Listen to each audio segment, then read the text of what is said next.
Thank you very much, Nikki. And thank you. A big thanks to City University, MBA Sharp Forum for organizing an excellent forum to talk about nature, saving nature, ESG investments, and how we can reach carbon neutrality. If I may start and go into my slides right now, I'll introduce who is TNC, how do we make ESG investments, and what do we have coming in the future. So let me turn on my slides.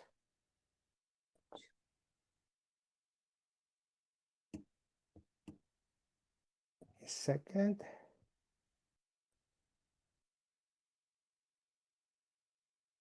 Here, great. Yeah. Yeah. Okay, so I'm Philip. I'm the Director of Impact Philanthropy that covers both philanthropy as well as ESG investments. NatureVest and the Nature Conservancy started in 1951 when a group of philanthropists, conservation-minded scientists got together to buy up a very important forest in the Northeast US. That was the beginning of NatureVest in 1951. And today we are all over the world in more than 73 countries, anywhere from Mongolia to Inner Mongolia, all the way down to Shenzhen, Yunnan, Shenzhen, Hong Kong, Indonesia, New Zealand, Australia. So who are we? We represent 4,000 staff globally, including 400 scientists, many of them with several double or triple PhDs. We're innovative science. Global experience, as I mentioned, in more than 70 countries. We are the largest conservation nonprofit in the world. We have collaborative approach, looking for non-confrontational style solutions. And most important of all, credibility. We have trusted partners, 1,300 trustees, the who's who in the world, and over 1 million grassroots members. So in Asia Pacific, I mentioned our regional coverage. Asia Pacific is vitally important for the Nature Conservancy. After all, this is the home of 4.3 billion people, well over 10% of the US population, the industrial and food production powerhouse of the world. This is also where carbon dioxide annual regional emissions are about 35 gigatons. And our share of the world GDP here is more than half of the world by 2050. So ESG impact investments, basically for us, is what is it?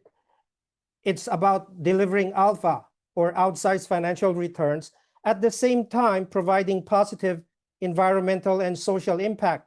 Now, this is a growing area that is getting to be very, very dynamic. The size is anywhere from 103 million, depending on who's collecting the data. For instance, this one is by Principles for Responsible Investment. You go down to 311 billion by Bloomberg. Or if you look at very specific venture capital, climate tech investment funds, $16 billion.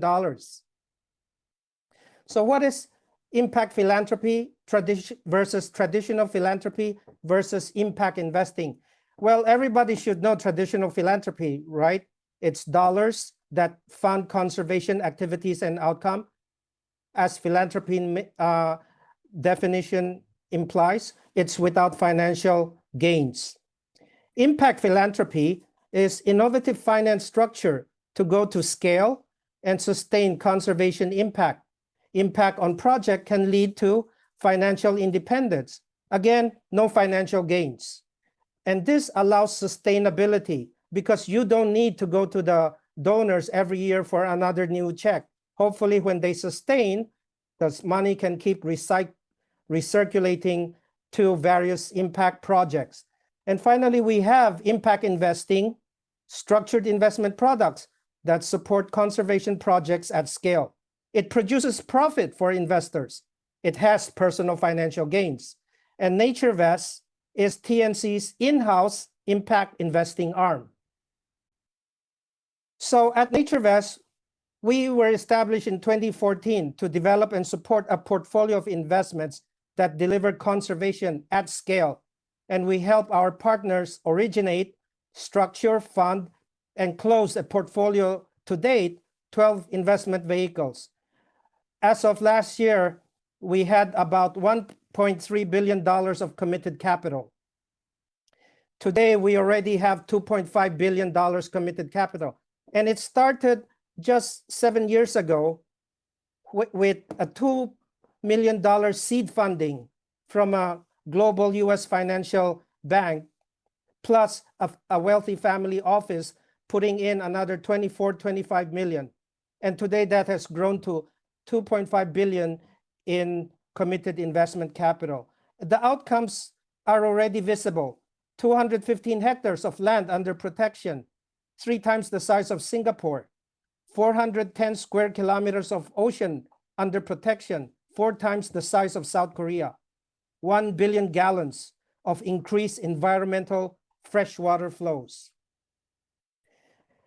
NatureVest's mission and priorities. We seek to achieve specific conservation outcomes while providing financial returns. We want to attract significant capital for projects because public money and philanthropy is just not enough. We're focused on specific, measurable, durable outcomes for climate, lands, ocean, fresh water, and for the people who must rely on nature the most to survive.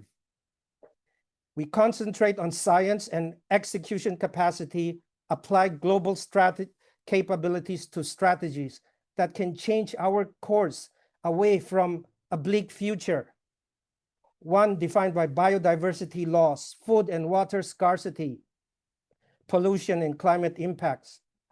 And we want to contribute to this vision in measurable and scalable ways. So NatureVest, our impact investing team, focuses on several outcomes. We manage natural assets sustainably. We generate revenue streams, demonstrate viability of new markets for nature-based solutions. We provide scientific input on the positive and or negative environmental impacts of investment decisions. So we develop specific deals that may take many routes, whether forming operating company, special purpose vehicle, or investment partnership, whether sourcing private equity, commercial debt, concessionary financing.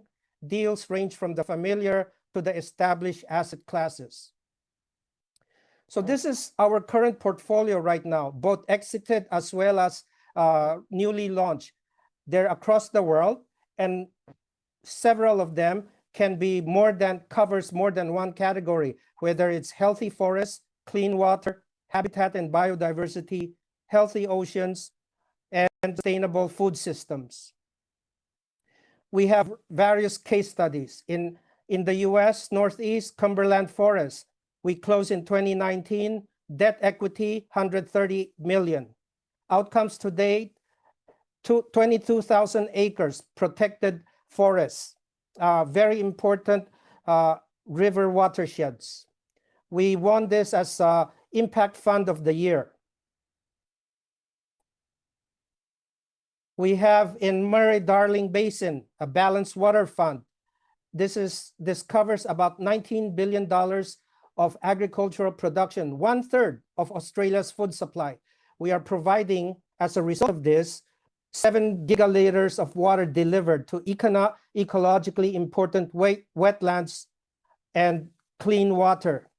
3.5 gigaliters delivered to irrigators. And across watering events to date, there has been an average increase in bird diversity, double than before, an increase in bird abundance almost 3 times.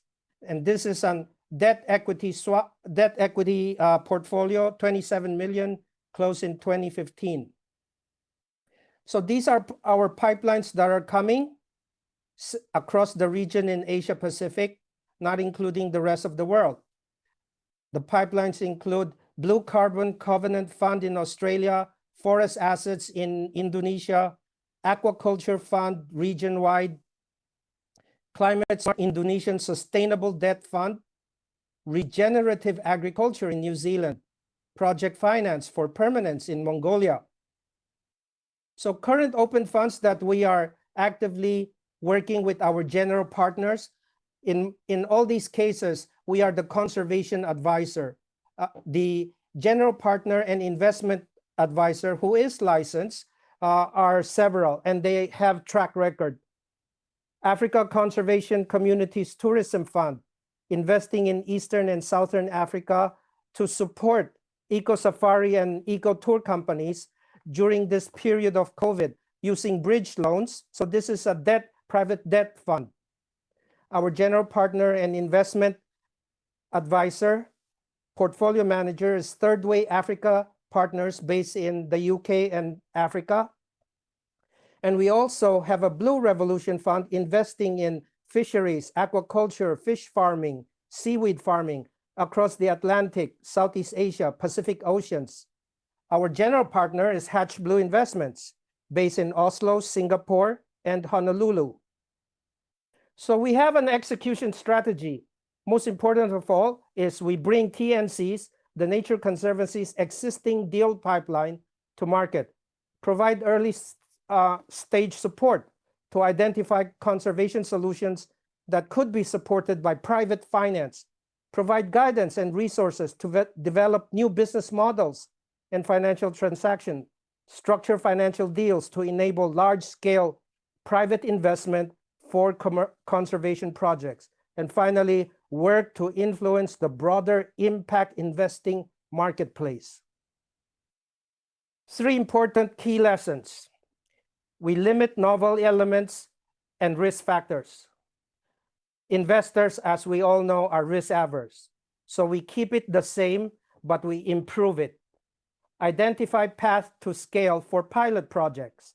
Partnership alignment that must be structural. Our observations have been natural capital has been mispriced, whether it's land or air or the seas and forests. It was never free. It has been mispriced. We are attempting to put proper prices to our natural resources, which is not limitless, as we all now appreciate. Systems thinking how risks to water, habitat, coastline impact, portfolio of real estate, commodities, and consumer products. Science is driving economic evolution to shape investment strategies. We involve everyone, all gender, women empowerment, corporate leaders, government officials, and investors to be change makers. Globally, $700 billion per year at least is needed every year over the next 10 years to reverse critical decline in biodiversity, carbon neutrality that is needed, climate change effects. The scale of challenges in Asia Pacific go far beyond what governments can fund and what philanthropists can support. That's why we need private capital, commercial capital, because profit incentive is the best way to bring capital to address nature's problems and bring about solutions. Asia Pacific receives only 16% of global impact investment, and yet we're the home here to 60% of the world's population and 50% of the world's GDP. So it's very clear. Investor appetite for green projects strengthens demand for large-scale impact investment. There is a clear opportunity to expand NatureVest model into Asia Pacific, and as my good colleagues here in their ESG investments as well. We cover all the global impact metric indicators of the 17 United Nations SDG goals. We already have 9, but many of them overlap into the rest of the 17 SDG goals. And we have the metrics to show for that. Thank you very much. Okay, thank you. Yeah, thank you, Philip, for your sharing. And you can finish sharing the screen. Yeah, Okay. Yeah. Thank you, Mr. Philip. And we can see that green projects undoubtedly have their strengths and opportunities that people cannot ignore. And we have found that increasing number of NGOs have tried their efforts to make the world better. So now I